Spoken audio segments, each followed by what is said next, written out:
الحمدللہ والصلاة والسلام علی رسول اللہ۔ پاخانہ کی جگہ وطی کرنا حرام ہے، چاہے درمیان میں حائل بھی ہو پھر بھی حرام ہے۔ سوال کیا گیا ہے کنڈوم چڑھا کر بیوی سے پاخانہ والی جگہ وطی کرنے کا حکم کیا ہے، کیونکہ اس طرح بیوی کو خاوند کا مادہ منویہ نہیں جاتا، کیا ایسا کرنا حلال ہے؟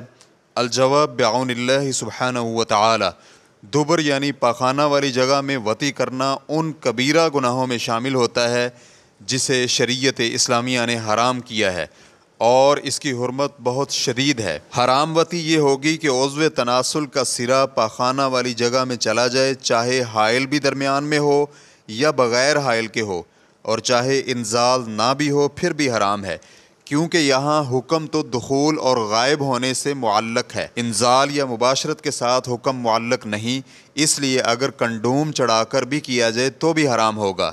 سیوطی رحمہ اللہ کہتے ہیں چاہے کپڑا ہو یا نہ ہو، اس سے دخول میں کوئی فرق نہیں۔ ریفرنس کے لیے دیکھیے الاشباح والنظائر صفحہ نمبر 458۔ اور پھر فقہائے کرام نے حائضہ عورت کے ساتھ وطی کرنے کی حرمت بیان کی ہے، چاہے درمیان میں حائل ہی کیوں نہ ہو، اور اسی طرح یعنی حائضہ کی فرج میں وطی کرنا حرام ہے، چاہے حائل کے ذریعے ہی ہو۔ ریفرنس کے لیے دیکھیے اسن المطالب جلد نمبر 1 صفحہ نمبر 100، اور اسی طرح تحفۃ المحتاج جلد نمبر 1 صفحہ نمبر 390۔ بحث و تلاش کے باوجود ہمیں اس حکم میں اہل علم کے مابین کوئی اختلاف نہیں ملا، کیونکہ دبر میں وطی کرنے کی حرمت والی نصوص مطلق ہیں جو کہ حائل اور غیر حائل سب کو شامل ہیں، اس لیے مطلقاً دبر میں وطی کرنا جائز نہیں، چاہے حائل ہو یا بغیر حائل کے۔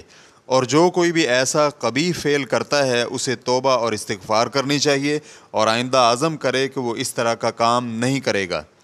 اور بیوی کو چاہیے کہ اگر خاوند ایسا کرنے کا مطالبہ کرے تو وہ اس کی بات کو تسلیم نہ کرے، اور اگر خاوند ایسا کرنے پر مصر ہو تو بیوی کو قاضی اور عدالت کے ذریعے طلاق طلب کرنے کا حق حاصل ہے، کیونکہ حدیث میں وارد ہے اللہ سبحانہ وتعالی کی نافرمانی میں کسی مخلوق کی اطاعت نہیں کی جا سکتی۔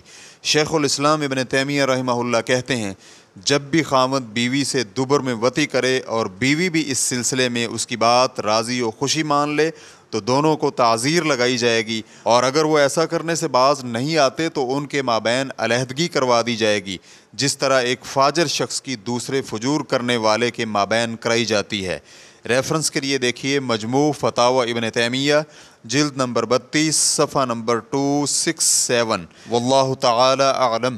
اسلام QA ریکارڈنگز مؤسسۃ الشیخ محمد صالح المنجد، المملکۃ العربیۃ السعودیہ، فتویٰ نمبر 77514۔ والسلام علیکم ورحمۃ اللہ وبرکاتہ۔